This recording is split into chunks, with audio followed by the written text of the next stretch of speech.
Bonjour et bienvenue sur T'as tout senti, le podcast qui désormais agite le parfum.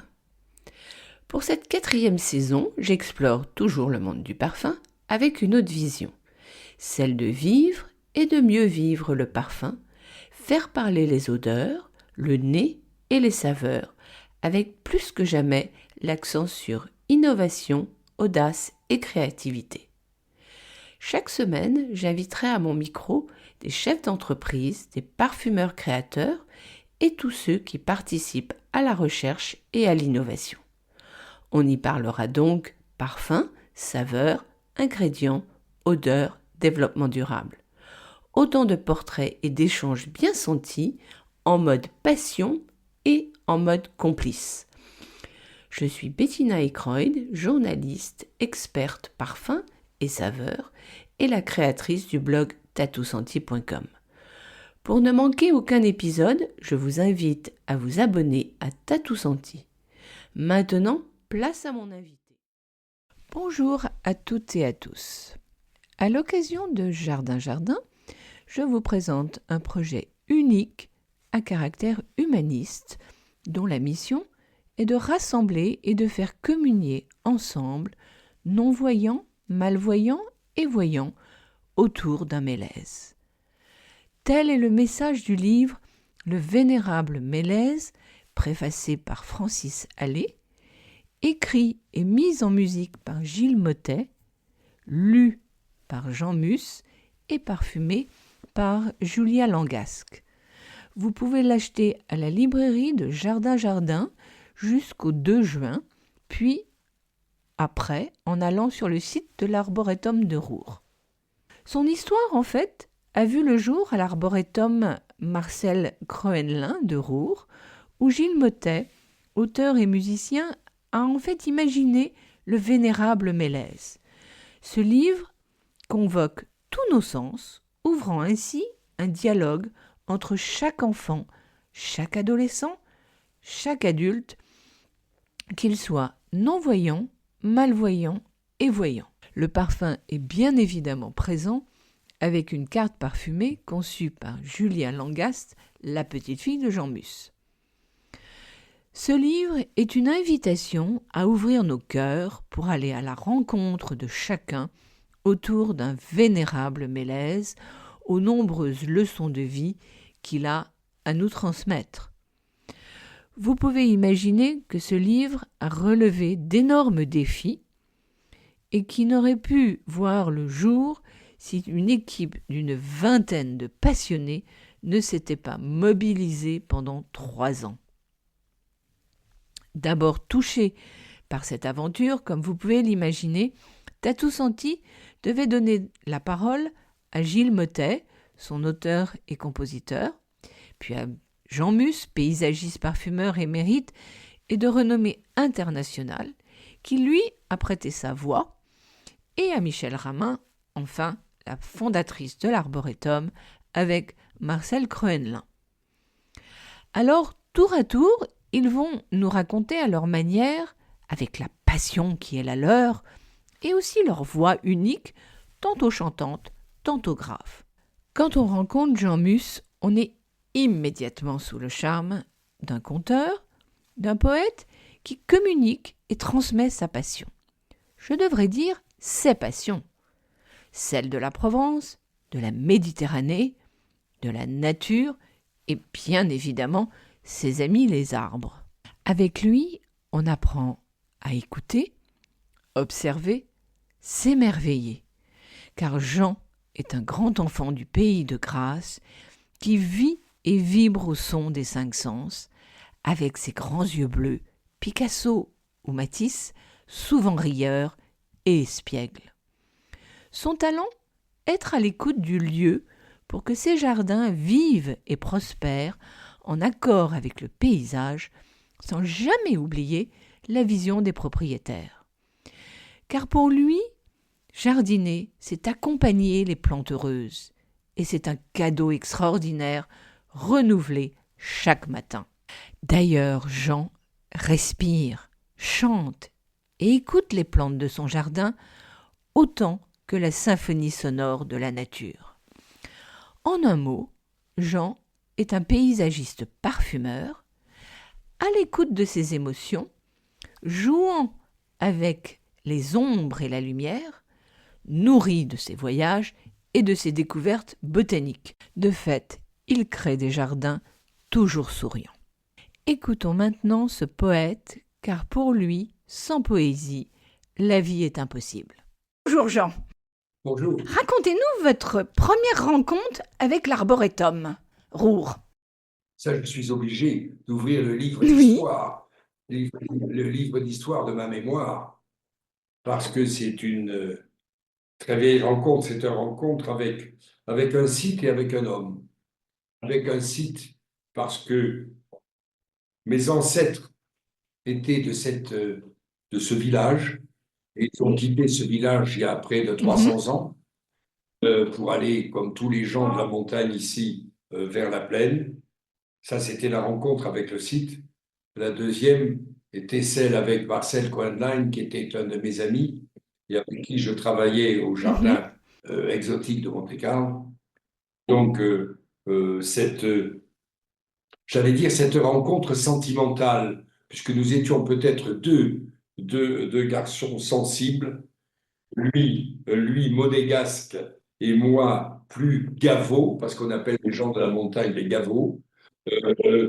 Cette rencontre-là laissait apparaître immédiatement une passion pour une terre, pour un territoire, dont Marcel décida d'en faire un lieu d'accueil, épaulé par le prince régnier de l'époque, épaulé pour en faire un arboretum, parce que c'était quand même quelque chose d'original.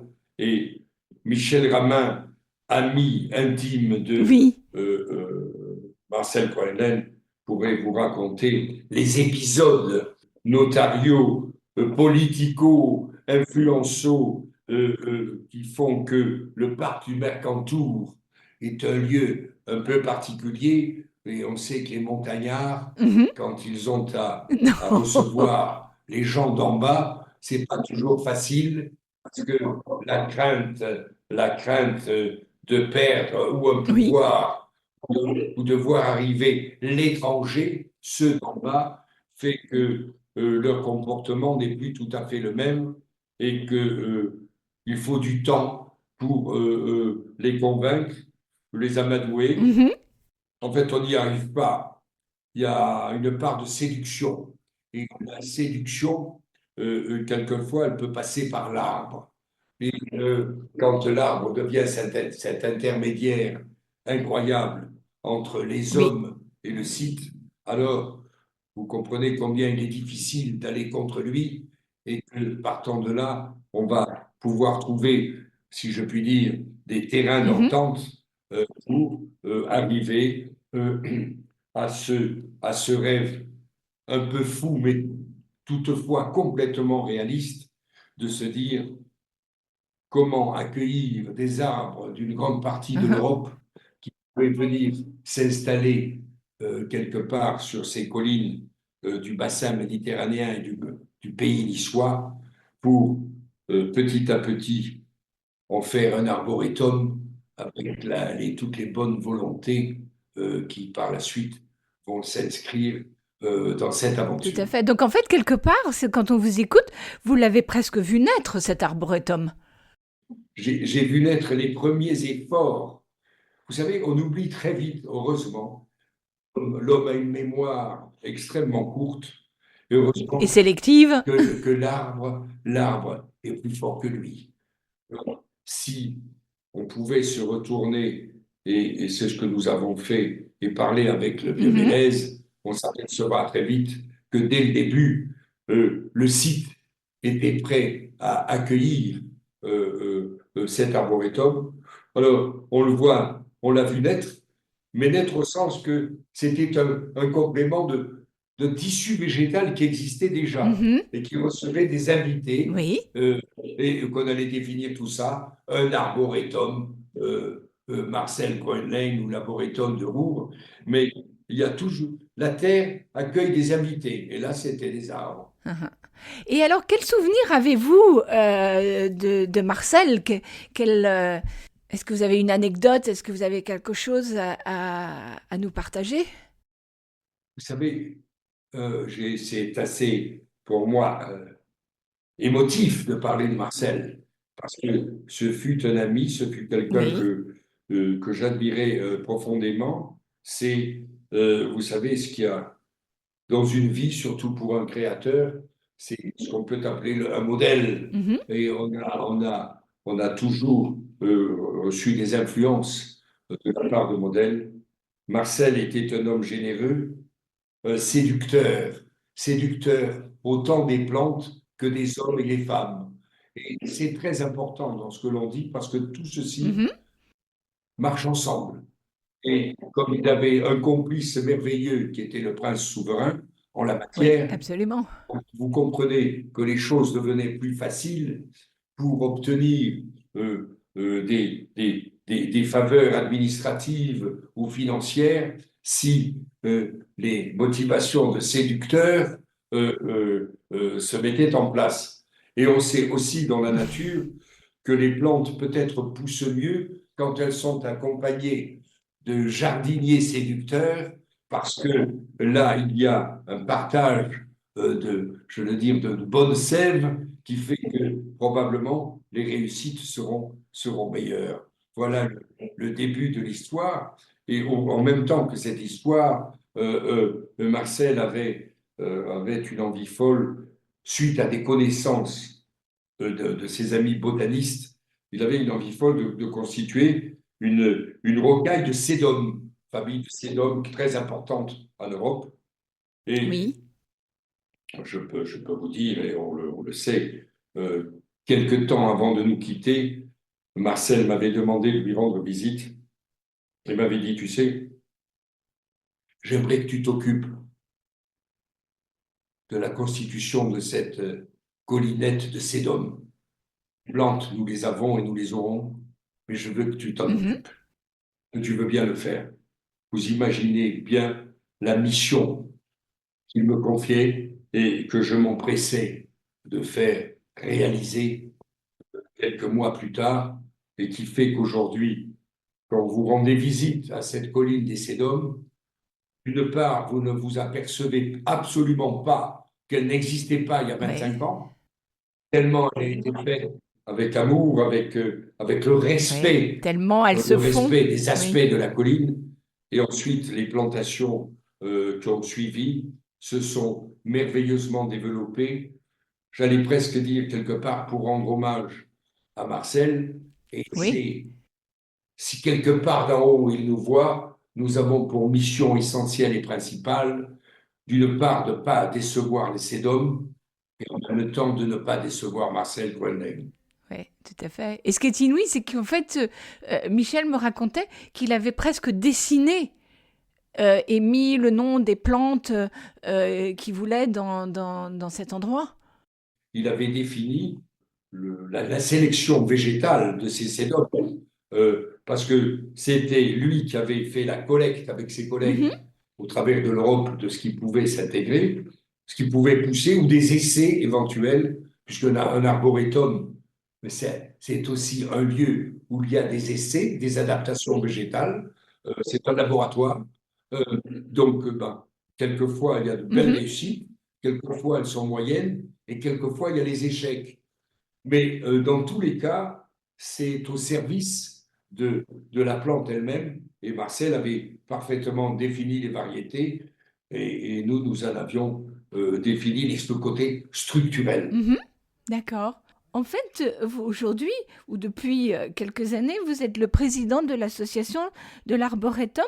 En fait, quels sont vos objectifs, les actions menées quelle ligne de conduite vous êtes-vous donné pour ce lieu? Vous savez, ce qui est intéressant, il y a quelques années, Michel m'a téléphoné. Elle ne m'a même pas téléphoné. Bon, je connais Michel depuis tellement longtemps, mais elle a téléphoné à ma fille en disant, tu Oui. sais, on a besoin on a besoin d'un président, on a pensé que ton père, compte tenu de tout ce qui s'était passé, serait peut-être l'homme de la situation.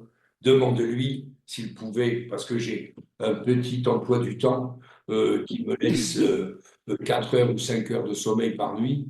Il m'a dit s'il pouvait trouver un peu de temps en temps des heures, ça serait bien qu'il prenne la présidence. Alors ma fille et Michel Ramin, en complicité, ont monté ce bon scénario, et voilà que je me retrouve président alors que je ne l'avais pas demandé. Mais à partir du moment, là encore, où, si je puis dire, il y avait 4 arguments forts, le site, Marcel, Michel, c'est pas dans l'ordre, et le prince souverain. Pourquoi? Parce qu'ils étaient.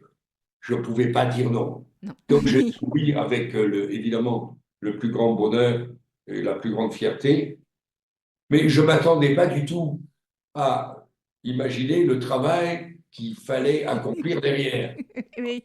On La pense mission était plus grande. oh là là là, on pense toujours que les présidents président et qu'ils ne font rien d'autre.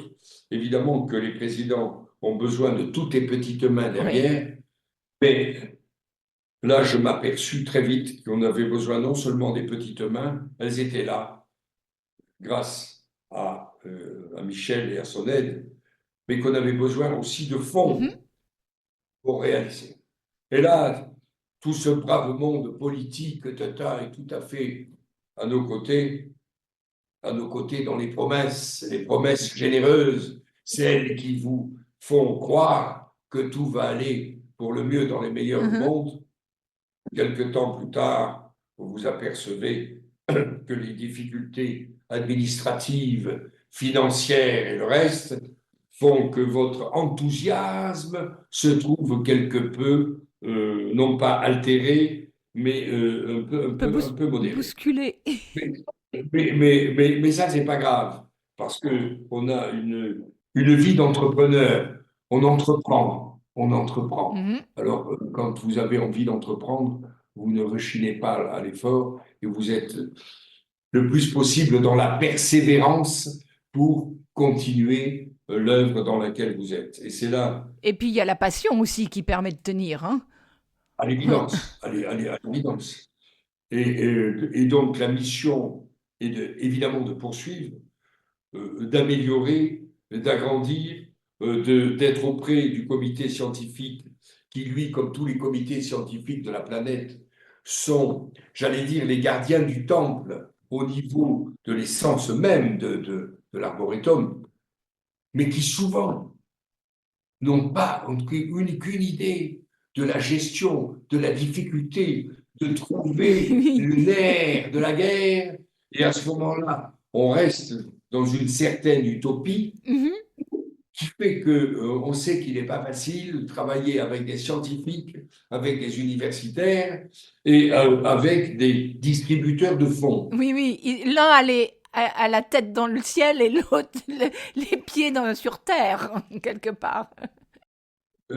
Voilà, alors moi je veux bien avoir les pieds dans la boue, parce qu'un paysagiste qui n'a pas les pieds dans la boue voudrait dire qu'il a oublié à un moment que son lien profond, c'est le sol, qu'il servira de support à tout ce qui poussera. Alors, nous évertuons à trouver les équilibres de tous ordres, qu'ils fussent les aides de l'État, de la région, ou des privés, des bonnes volontés privées qui jusqu'alors se sont manifestés avec un enthousiasme réconfortant. Et on continue parce que il faut aller de l'avant. Un arboretum doit évoluer tant dans l'esprit que dans les recherches, que dans sa gestion.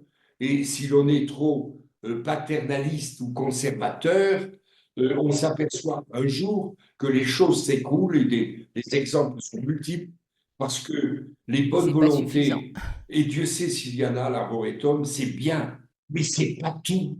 Alors je sais que quelquefois je suis assez dur avec tous les membres, mais je leur rappelle quand même la réalité de la vie qui fait qu'un arbre a besoin d'un support, d'un terreau suffisamment équilibré pour bien évoluer. Mais si on laisse ce terreau s'éroder au cours des ans sans l'enrichir, eh bien, un jour, vous êtes dans une position Tout à fait. de dégradation difficilement rattrapable. Donc, vous voyez bien que, outre la passion, outre l'intime volonté de poursuivre une mission, parce qu'on a un rôle de transmission, c'est ce qui est extraordinaire. Ce rôle de transmission, c'est presque une nourriture quotidienne. Au-delà de tout ça, il faut essayer quand même d'avoir résolument les pieds sur terre, et c'est ce que nous attachons à faire avec beaucoup outre la passion, mais avec un engouement grandissant. La preuve, Ce livre. l'édition de ce dernier livre que nous mettons en place, vous pensez bien qu'il n'y avait pas un engouement total, nous n'aurions pas fait autant d'efforts de recherche pour en arriver là. Tout à fait. Alors, juste avant de rentrer dans ce livre et de nous dire ce qu'il représente pour vous, en tant que paysagiste parfumeur, quelle est la place des arbres et des odeurs dans les jardins que vous dessinez?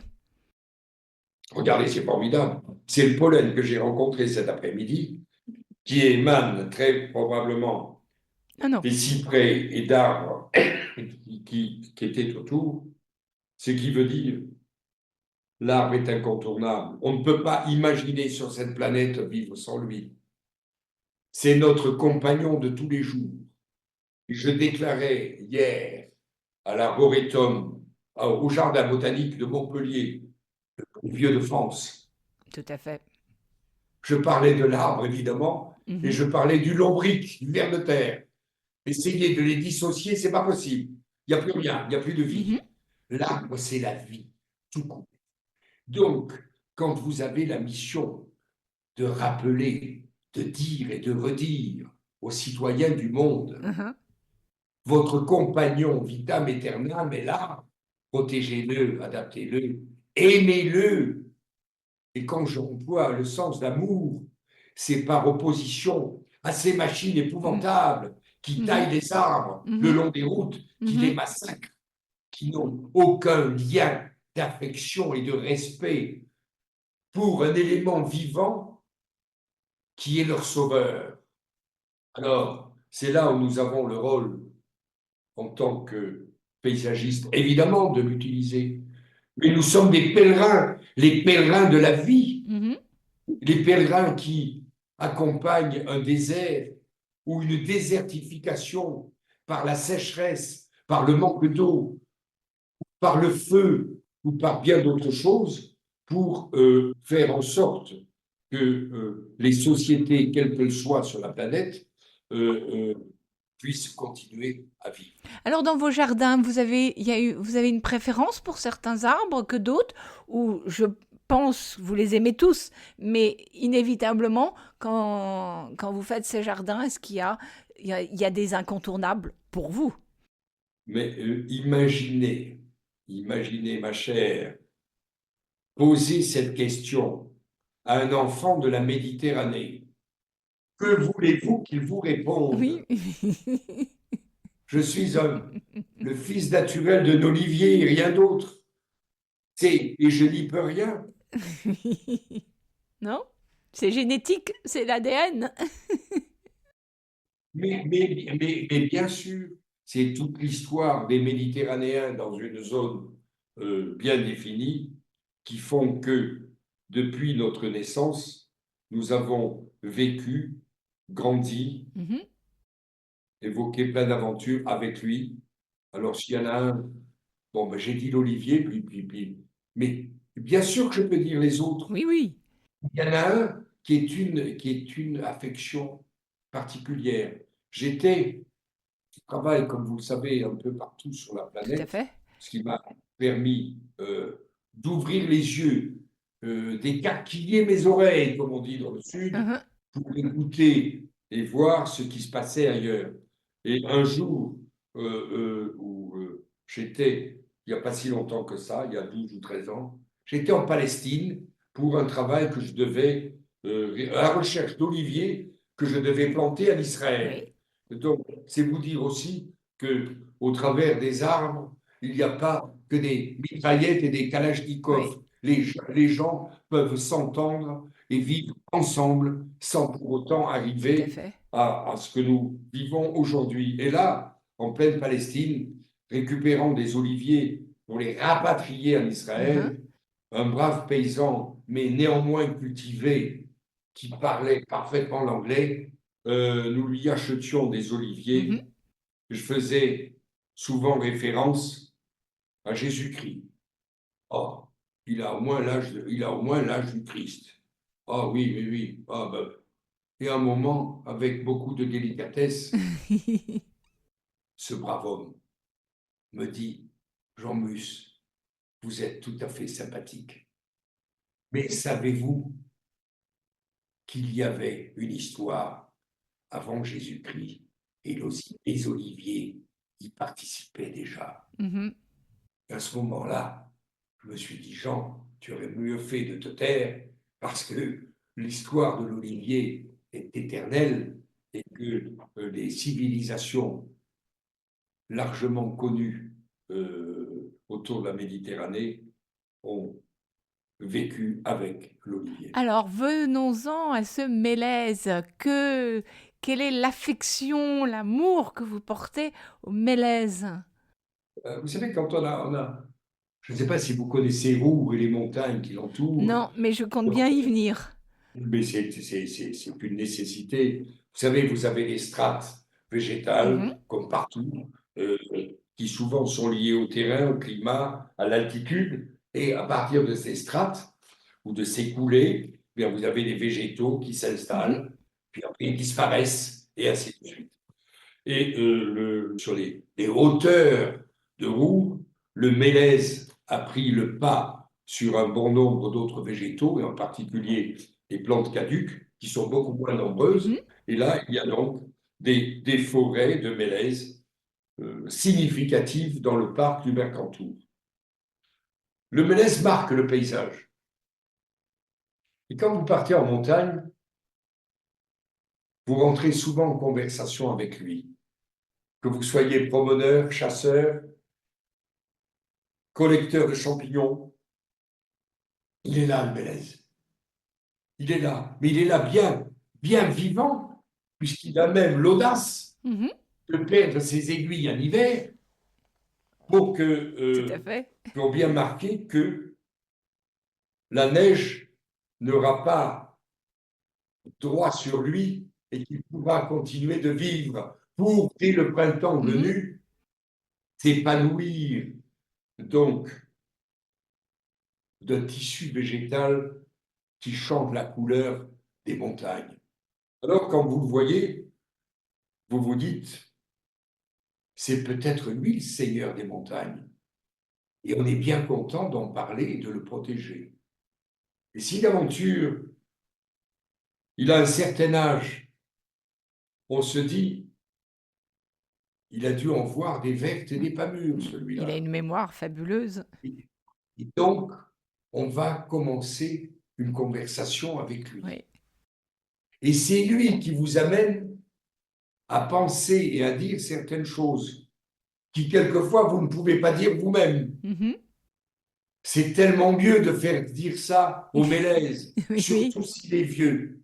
Alors là, vous pouvez avoir toutes les audaces possibles pour faire dire aux habitants, aux vieux habitants du lieu, que sont les mélèzes, ce qu'il en est de l'histoire des vallées et de l'histoire de ce grand parc du Mercantour.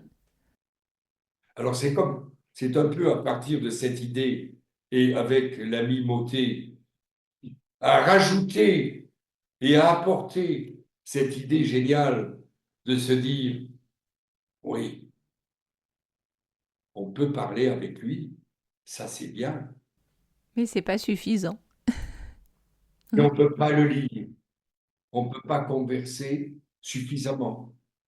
Alors, si on pensait aux non-voyants, à ce moment-là, il a regardé le mélèze, et le mélèze lui a dit, c'est une bonne idée. Et en conversant avec les gens de ce monde que nous ne connaissons pas et que nous connaissons très mal, ils ont été complètement emballés et séduits par l'idée qu'ils pouvaient rentrer en conversation avec la forêt et les mélèzes. Et là se développe toute cette idée d'écriture, du braille, du texte. C'est unique. Ça ne s'était jamais fait. Et dans bien des cas, quand les choses ne se font pas, où on vous dit c'est difficile, c'est pas possible, ça va coûter une fortune, où il n'y aura pas beaucoup de ventes, c'est pas rentable, le langage de l'édition est un langage parfaitement connu et reconnu, qui n'est pas prêt de changer, Oui, absolument. Mais alors on fait avec et on ne se décourage pas. Là encore, on persévère.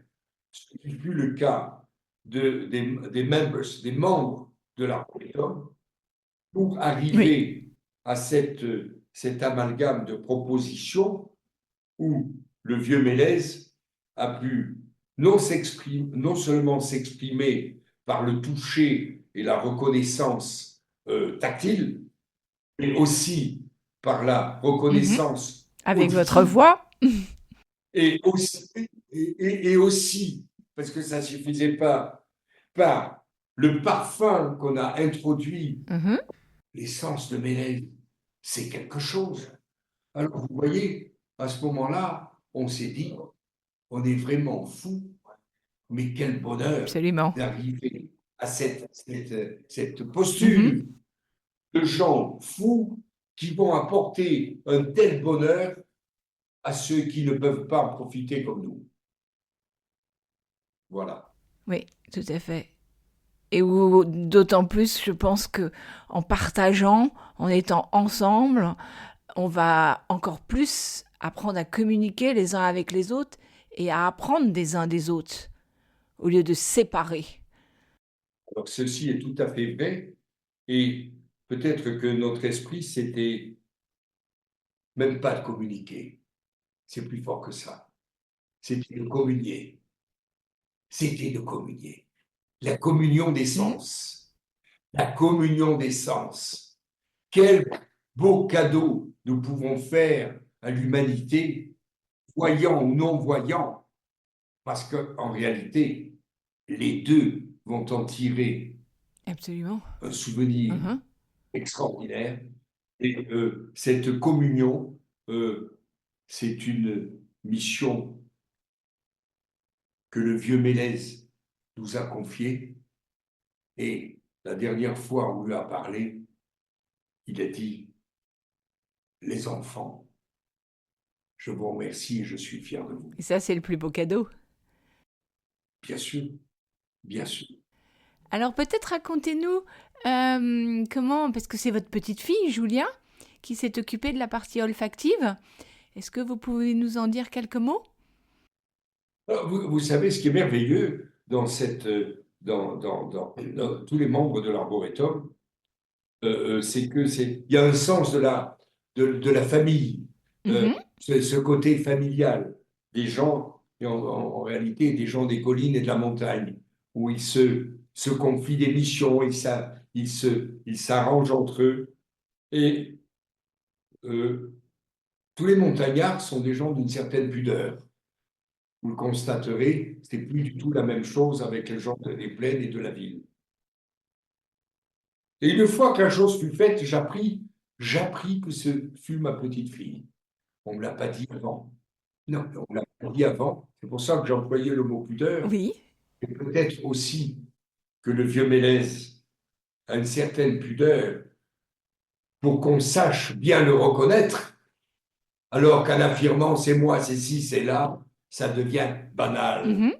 Alors, quand Julia a imaginé, peut-être avec les pulsions de son papa qui est parfumeur, de sa maman qui est dans le paysage, de ses grands-parents qui étaient dans la parfumerie, ses origines aussi montagnardes, elle a compris à ce moment-là que peut-être le vieux Mélèze devait avoir une part de séduction par les essences qu'il allait dispenser tant dans le livre que dans d'autres développements possibles.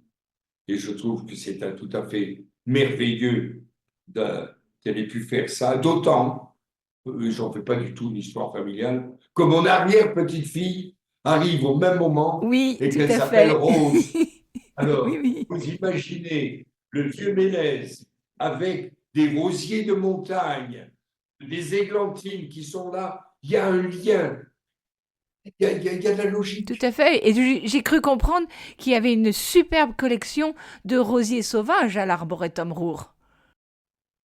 C'est la raison pour laquelle je vous le signalais, qui fait que vous voyez qu'on imagine l'arboretum là, mais il y a au-delà de l'arbre, même avec lui, il y a un ensemble d'essences Mhm, extraordinaires de plantes endémiques à ce territoire qui font que le mélèze, fût-il jeune ou vieux, n'est pas seul. Il est là pour abriter d'autres. Donc c'est ce sens de la oui. famille où l'ancien protège le nouveau et ainsi de suite. Et puis là, c'est le jeune qui va protéger l'ancien. Mhm, Alors, quand vous avez fait, n'est-ce pas, le tracé de ce cercle, vous vous dites qu'il y a une véritable logique complètement. dans le comportement que l'on a à l'arboretum et que si l'on a cet accord avec cette philosophie, alors il faut venir à l'arboretum. Si on n'a pas cet accord avec cette philosophie, il faut aussi venir à l'arboretum pour qu'on puisse leur Mhm, apprendre mhm. à regarder, à toucher, à sentir et à comprendre que la vérité, tout au moins pour une part, est en haut, sur la colline de Roure, là où l'arboretum s'est Mhm, installé. absolument. Et alors pour clore, en fait, la préface a été écrite par Francis Allais. Est-ce que vous pouvez nous dire comment s'est fait le choix et quelques mots? Écoutez, Francis Allais, je le connais parce que j'ai travaillé avec lui au Jardin botanique de Montpellier. Mhm, Euh, Francis Allais est une figure internationale. complètement. Euh, il est une figure au caractère bien trempé. Mais il faut par moment. Et ça, c'est aussi Oui. l'image du bon vieux bois. Et quand on Mhm, veut avoir un bon feu de cheminée, encore faut-il avoir des bois de qualité. Et à ce titre-là, Francis Allais représentait pour nous mhm, le reflet non seulement du savoir, de l'expérience, de l'amour, et nous avions besoin non pas de son aide, mais de sa complicité dans l'accompagnement de notre devoir. Voilà pourquoi Francis Allais a été choisi et dont je suis persuadé Marcel Cohen aurait approuvé le choix. mhm. D'accord. Est-ce que vous avez quelque chose à nous rajouter à cette conversation? Quelque chose qui n'aurait pas été dite? Vous savez, on ne dit pas toujours tout parce qu'on ne sait pas, on a oublié, on n'a pas eu le temps. Oui. Mais l'essentiel, c'est de savoir avec peu de mots Mhm, déclarer des actes d'amour envers un lieu, un site, des hommes et même un arboretum. surtout un Alors, arboretum. notre amour pour l'arboretum est indéfectible et assurément, il aura une très longue vie. Oui, tout à fait. Et on va faire en sorte, en tout cas, Tatou Senti est ravi de pouvoir y contribuer à sa mesure. Et bah, écoutez, un grand merci. Et moi, je suis enchantée. C'est moi qui vous remercie et non, j'espère vous voir et vous accueillir à l'Arboretum quand vous y viendrez. Et je suis convaincu que Michel Ramin saura nous préparer les spécialités de la montagne auxquelles elle est forcément attachée Mhm. et que l'on peut discuter même sous un vieux mélèze, et à ce moment-là, nous aurons encore plein de choses à nous raconter. Absolument. Encore un grand merci et maintenant j'ai hâte de le lire, de le voir et de venir vous écouter mercredi 29 mai à 16h30. Eh bien, oui, mais je ne sais pas si j'aurai... Mais si on aura, ce sera une autre passion, d'autres mots. En tout cas, vous étiez délicieuse et délicate. Et Non, merci à vous. Merci à Jean Mus pour nous avoir parlé de ce superbe livre et de l'arboretum avec tant de passion et un autre éclairage que celui de Gilles Mottet. Le dernier volet de cette aventure se terminera avec la conversation avec Michèle Ramin, une autre passionnée et surtout la fondatrice de l'arboretum de Roure avec Marcel Croenlin. Si vous voulez en savoir plus et vous inscrire, je vous recommande d'aller sur tatousenti.com et lire l'article. Si vous avez aimé cet épisode, vous pouvez soutenir Tatou Senti Podcast par un don. Le lien se trouve dans Tatou Senti Podcast Instagram, soit favoriser sa diffusion en mettant un 5 étoiles ou un commentaire sur Apple Podcast ou votre plateforme préférée. Tout cela m'aidera beaucoup. Enfin, abonnez-vous pour ne manquer aucun des épisodes gratuits de Tatou Senti, le premier podcast sur l'art de sentir. En attendant le prochain épisode, sentez-vous bien.